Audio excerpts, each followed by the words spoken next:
عوام کی اگر خرافات کی ہم بات کریں تو اس پر ہمارے علماء خود رد کرتے ہیں. اس میں خاص بات یا قابل غور ہے, ایک بہت خاص نقطہ ہے, یہ اہم بات آپ کو یاد رکھنی چاہیے کہ عوام بھی جو فعل کرتی ہے وہ فعل حرام ہے, ناجائز تک ہے, وہ شرک وہ لیکن نہیں ہے. لیکن وہابیوں نے کیا کیا, بڑی عجیب تماشا ان کے ہاں, بڑا عجیب دھرم. چلو تھوڑے دیر کے لیے ہم مان لیں کہ جو عوام خرافات کرتی ہے تو خرافات کون کر رہی ہے, لیکن گالیاں ولیوں کو بکتے ہیں یہ لوگ.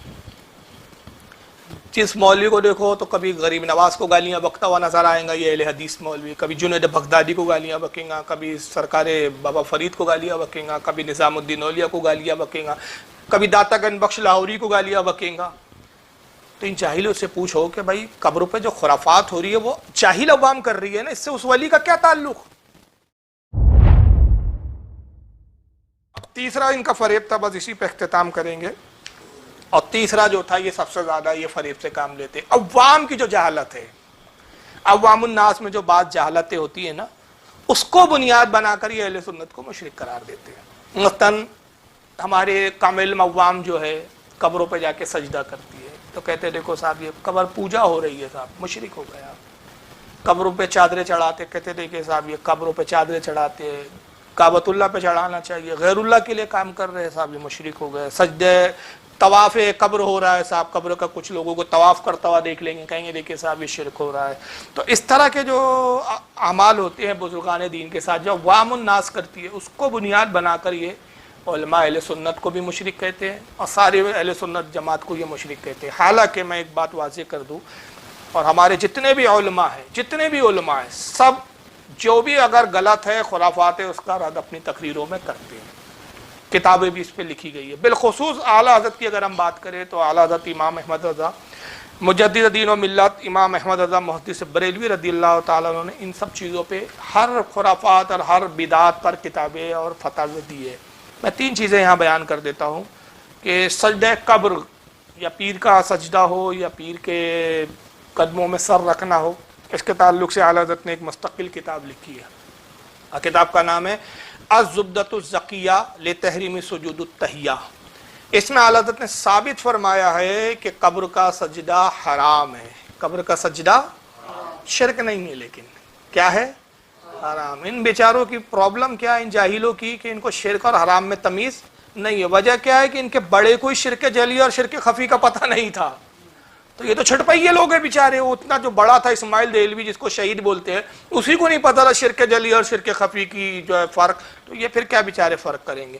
تو اعلیٰ حضرت فاضل بریلوی نے جو ہے قبر کے سجدے کو حرام قرار دیا, اور باقاعدہ اس میں قرآن حدیث سے اور اقوال بزرگان دین اور ائمہ سے ثابت کیا کہ سجدہ اللہ کے علاوہ عبادت کا کسی کے لیے جائز نہیں. اگر عبادت کا تصور کر کے اللہ کے علاوہ کسی کو بھی سجدہ کرے گا تو وہ ہو جائے گا شرک, اسلام سے خارج, کوئی گنجائش نہیں. لیکن اگر تعظیم کی نیت سے کرے گا, سجدہ تعظیم ہی کرے گا, تعبیدی کی نیت نہیں ہے, تعظیم کی نیت ہے, تو حرام ہوگا. اسی طرح قوالی کا جہاں تک معاملہ ہے, اکثر کیا کرتے ہیں قوال لوگ, اکثر کفری اشعار پڑھتے ہیں قوال لوگ, اس کو بنیاد بنا کے کہتے ہیں دیکھو صاحب بریلوی فرقہ جو ہے وہ مشرکوں کا فرقہ ہے, یہ فلاں قوال نے کہہ دیا. تو ہم 12 کہتے ہیں کہ اول تو قوال ہماری مذہب کے کوئی اتھارٹی نہیں, اور جہاں تک مروجہ قوالی جو آج کل قوالی چل رہی ہے, صوفیہ اکرام سنتے تھے, وہ ایک الگ ہے. اس کے تعلق سے تو امام غزالی رحمۃ اللہ علیہ نے حیاء العلوم میں اس کے آداب لکھے, سرکار غوث اعظم نے گنیت الطالبین میں اس کے آداب لکھے, بڑے بڑے اولیاء نے لکھے جو بزرگان دین کے جو سما ہوتی تھی. لیکن مروجہ جو سما ہے آج کل, جس میں کفری اشعار پڑھے جاتے ہیں, خرافات ہوتی ہے, اس کے رد میں خود اعلیٰ حضرت کی کتاب ہے باقاعدہ. چنانچہ اعلیٰ حضرت نے ایک مستقل اس پہ رسالہ لکھا جس کا نام ہے رسالہ مسائل سما. اسی طرح قبروں پہ جو عورتیں جاتی ہے اور عورتوں کے جانے سے جو خرافاتیں ہوتی ہے, بدنگاہیاں ہو رہی ہے, بے پردگی ہو رہی ہے, میلے اور ٹھیلے بڑھ رہے ہیں, ہجوم ہوتا ہے عورتوں کی وجہ سے, اور بہت ساری جو برائیاں پیدا ہوتی ہے, خود اعلیٰ حضرت فاضل بریلوی نے اس کا رد فرمایا ہے. عورتوں کے مزارات پر جانے کے اعلیٰ حضرت قائل نہیں ہے, بلکہ وہ فرماتے ہیں کہ گھر سے نکلتی ہے تو لعنتیں پڑتی ہے, قبر پہ جاتی ہے صاحب قبر لعنت بھیجتے ہیں, اور جب گھر آتی ہیں تو شیاطین کے ساتھ آتی ہے اور لعنتوں کے ساتھ آتی ہے, شیاطین ایسی عورت کو گھیر لیتے ہیں. اور اس تعلق سے اعلیٰ حضرت نے ایک مستقل کتاب لکھی جس میں عورتوں کی قبروں کی حاضری کو ناجائز قرار دیا. کتاب کا نام ہے جمال النور فی نہی النساء زیارت القبور. تو بہرحال یہ جو ہے اس کے تعلق سے عوام کی اگر خرافات کی ہم بات کریں تو اس پر ہمارے علماء خود رد کرتے ہیں.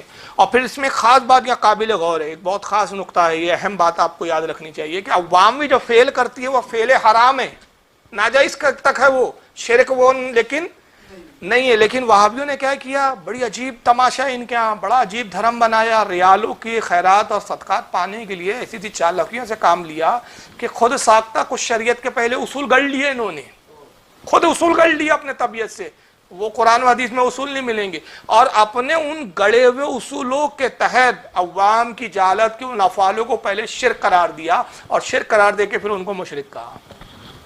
حالانکہ جب وہ شرک ہے ہی نہیں، حرام ہے، تو پھر اس پہ تو شرک کا فتویٰ لگتا ہی نہیں ہے. اچھا پھر دوسرا تماشا کیا ہے، یہاں بھی ایک بڑی عجیب بات ہے کہ چلو تھوڑے دیر کے لیے ہم مان لیں کہ جو عوام خرافات کرتی ہے، تو خرافات کون کر رہی ہے؟ لیکن گالیاں ولیوں کو بکتے ہیں یہ لوگ. جس مولوی کو دیکھو تو کبھی غریب نواز کو گالیاں بکتا ہوا نظر آئے گا، یہ اہل حدیث مولوی، کبھی جنید بغدادی کو گالیاں بکیں گا، کبھی سرکار بابا فرید کو گالیاں بکیں گا، کبھی نظام الدین اولیاء کو گالیاں بکیں گا، کبھی داتا گنج بخش لاہوری کو گالیاں بکیں گا. تو ان جاہلوں سے پوچھو کہ بھائی قبروں پہ جو خرافات ہو رہی ہے وہ جاہل عوام کر رہی ہے نا، اس سے اس ولی کا کیا تعلق؟ جرجس کی کتنی تقریریں جس میں حضرت حاجی علی رحمۃ اللہ علیہ کے تعلق سے اس نے گستاخانہ جملے کہے ہیں، کتنی تقریریں جس میں اس نے غوث پاک کی تک توہین کی ہے. یہ کون سا اصول ہے ان کا کہ غلطی عوام کرے اور گالیاں یہ ولیوں کو کرتے ہیں؟ ان کا تو اگر ایسا ہی ہوا کہ اگر ان کی الٹی عقل کو تسلیم کر لیا جائے، یہ وہابیوں کی الٹی عقل کہیں گی نا کہ عوام کی غلطی جو ہے اولیاء پہ تھوپ دے اور اولیاء کے ذمہ ڈالے، تو پھر میں بطور تمثیل، یہ حقیقی اعتبار سے نہیں، تمثیلاً یہ بات کہتا ہوں کہ یہودی حضرت عزیر علیہ السلام کو کیا مانتے ہیں؟ خدا کا بیٹا. تو آپ کیا عزیر علیہ السلام کو گالی بکوں گے کہ یہودیوں کو برا کہوں گے آپ کہ عزیر علیہ السلام کو؟ عیسائی حضرت عیسیٰ علیہ السلام کو کیا مانتے ہیں؟ خدا کا بیٹا. تو آپ عیسائیوں کو برا کہوں گے کہ حضرت عیسیٰ علیہ السلام کی توہین کرنے بیٹھ جاؤں گے؟ نوح علیہ السلام کا بیٹا کنعان کافر تھا، نوح علیہ السلام کی بیوی کافر تھی، تو بیوی اور بیٹے کے کافر اور مشرک ہونے پر کیا حضرت نوح علیہ السلام کو گالی بکی جائیں گے؟ لوط علیہ السلام کی بیوی کافرہ تھی، کیا لوط علیہ السلام کی بیوی اگر کافرہ ہو گئی، اس نے خود لوط علیہ السلام کی بات کو نہ مانا، تو کہ لوط علیہ السلام کو گالی بکوں گی؟ ارے حد تو یہ ہے بھائی کہ ابو جہل کا بیٹا اکرمہ صحابی ہے، اور ابو جہل کتنا بدبخت ہے، مگر ابو جہل کو برا کہا جاتا ہے لیکن حضرت اکرمہ کو نہیں کہا جاتا.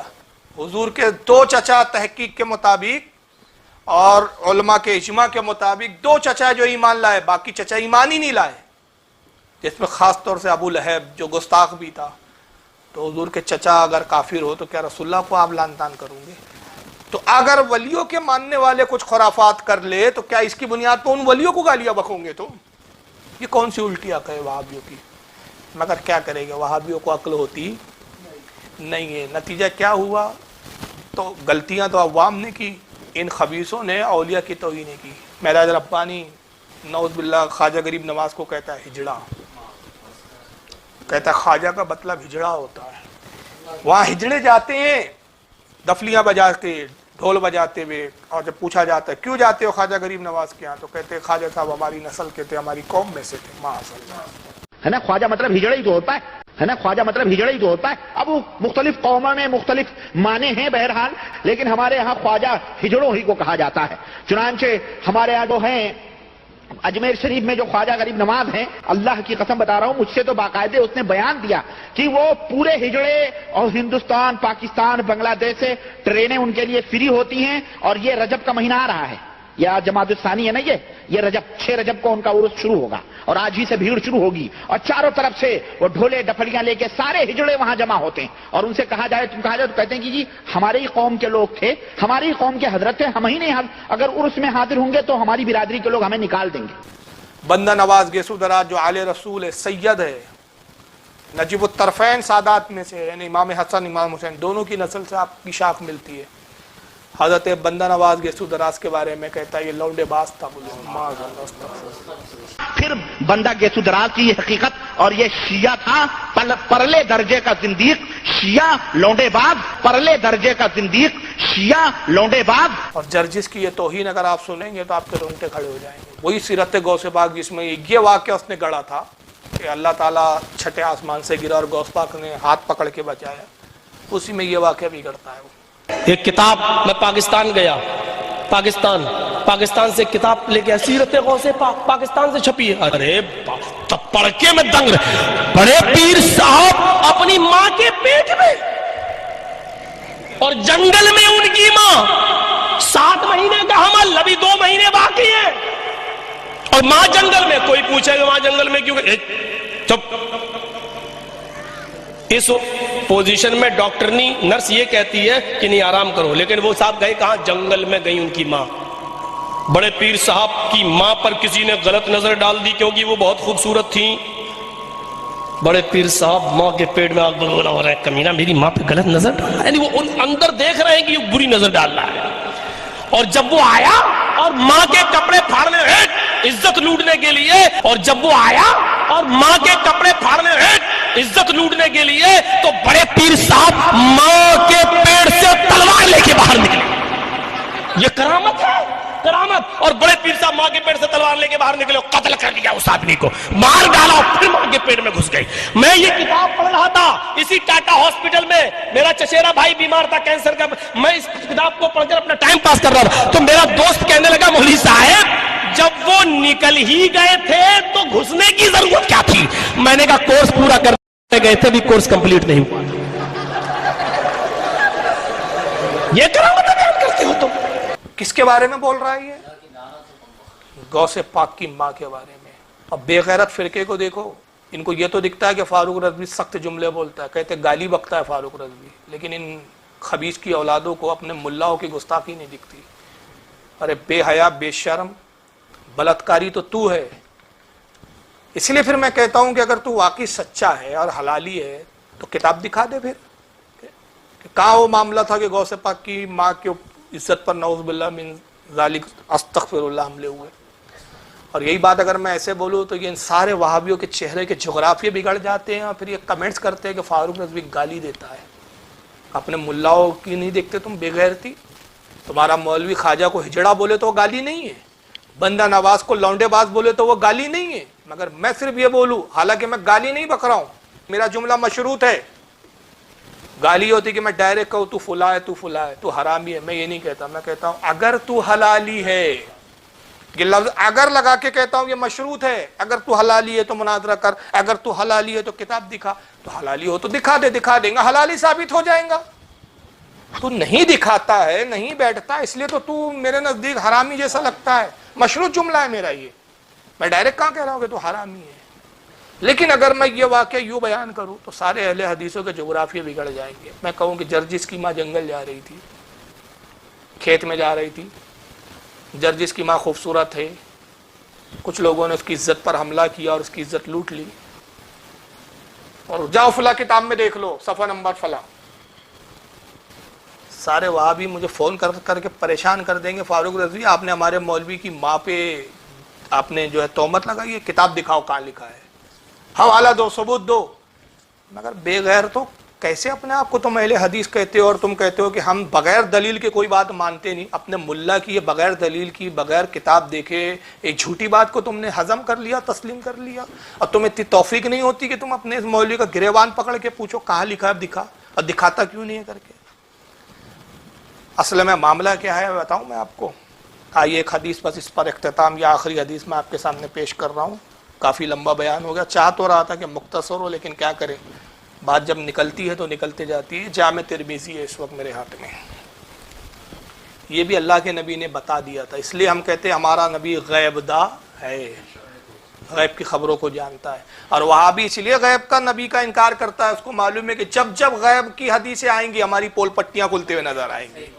ساری ایسی پیشن گوئی ہے کہ سب بتایا اس نے کہ منافق کیسے ہوں گے، نفاق کیسا ہوگا، اور یہ بدترین فرقے کیسے ہوں گے، سب بتا دیا. اس لیے غیب کا انکار کر دیا ان لوگوں نے. یہ جامع ترمذی صاحب کتاب الفتن، باب ما جاء فی علامتی حلول المسک والخسف، حدیث نمبر 2211.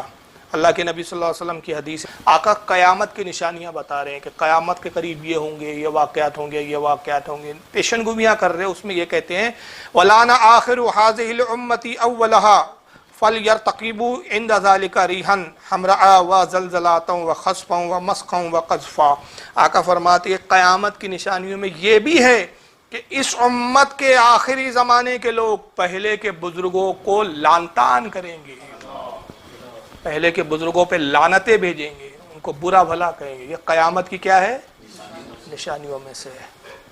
کیا کہتے ہیں کہ آخری زمانے کے لوگ، یعنی اس زمانے کی جو قیامت کے قریب آئیں گے، یہ کیا کہیں گے؟ اپنے سے پہلے کے بزرگوں کو لعنت کریں گے، لعن کریں گے۔ وَلَانَ آخِرُهُ هَذِهِ الْأُمَّةِ، میری اس امت کے آخری کے لوگ ایسے ہوں گے کہ اولها فَلْيَرْتَقِبُوا عِنْدَ ذَلِكَ رِيحًا وَحَمْرَاءَ وَزَلْزَلَةً وَخَسْفًا وَمَسْخًا وَقَذْفًا۔ یہ پوری حدیث میں نے پڑھ ڈالی ہے، اب ترجمہ سن لے۔ کہتے ہیں کہ پچھلے لوگوں کو لعن طعن کریں گے، اور جب وہ ایسا کریں گے کہ بزرگوں کو، پچھلے امت کے لوگوں کو، پچھلے بزرگوں کو لعن طعن کرے، تو اس وقت تم سرخ آندھیوں، زلزلوں، زمین کے دھسنے، شکلوں کے مسخ ہونے اور پتھر کے برسنے کا انتظار کرو۔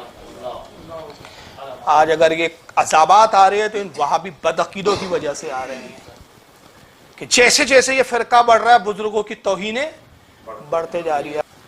کہ یہ رسول کی حدیث بتا رہی ہے کہ کیا ہوگا؟ زلزلے آئیں گے جب بزرگوں پہ لعن طعن کی جائیں گی، آندھیاں آئیں گی، اور کیا کہتے ہیں زمینیں دھسنا شروع ہو جائیں گی، شکلیں مسخ ہو جائیں گی، یہ سب عذابات آئیں گے، پتھر برسیں گے۔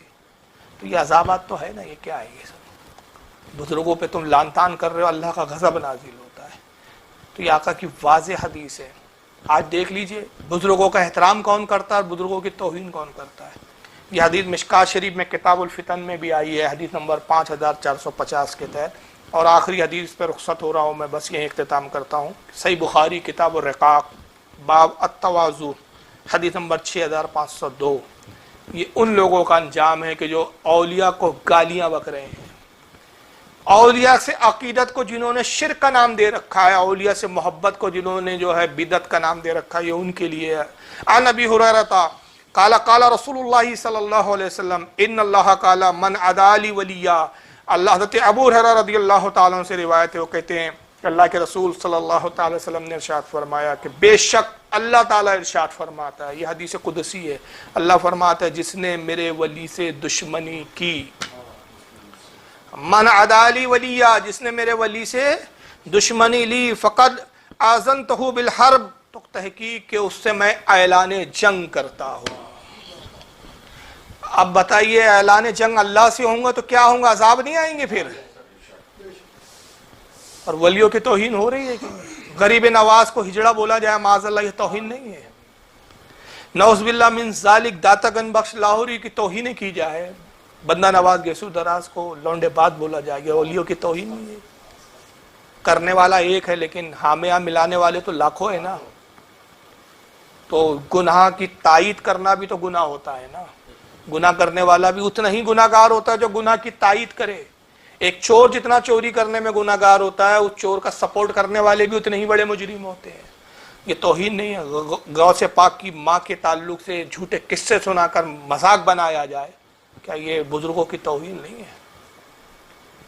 اعلیٰ حضرت جیسے عظیم شخصیت، عظیم اپنے وقت کے دین کے خدمتگار مجدد عاشق رسول کو جھوٹی کتابیں اور جھوٹے اشعار ان کی طرف منسوب کر کے شرک کے فتوے لگائے جائے، یہ اولیاء کی توہین نہیں ہے تو کیا ہے یہ؟ اللہ فرماتا ہے جو میرے ولی سے دشمنی رکھ کے، تحقیق کہ میں اس سے اعلان جنگ کرتا ہوں۔ کس کی اوقات ہے جو اللہ سے جنگ جیت جائے؟ اور اس کو بخاری کے علاوہ اس کو امام ابن ابی عاصم اپنی کتاب الزہد میں لائے ہیں، جلد 1 صفحہ 65۔ امام ابن حبان اپنی صحیح میں لائے ہیں حدیث نمبر 347 کے تحت۔